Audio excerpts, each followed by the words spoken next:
Yeah, so that's, you know, really where my experience as a branding photographer comes in because when I do a branding photo shoot for, say, a small business, I always talk about firsthand, what are their values? Do they have a family? Do they, what sort of something that their audience or their clients are going to relate to?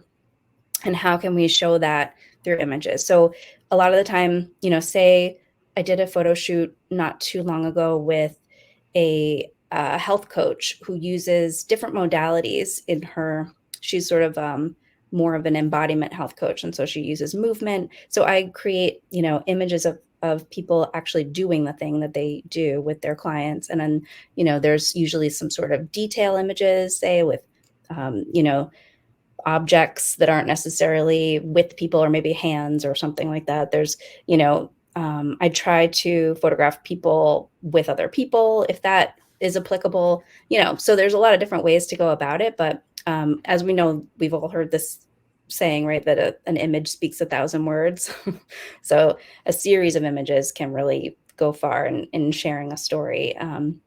And I do that as a way to help process emotions too. Like, I mean, I've been through a lot with my motherhood journey, and um, a lot of the time I photograph my son as a way to kind of help separate me a little bit from the moment, and also, give me a little bit of a different perspective. And it helps to really, to kind of take a step back and use a different part of your brain to help you kind of um, create meaning out of something that you're going through.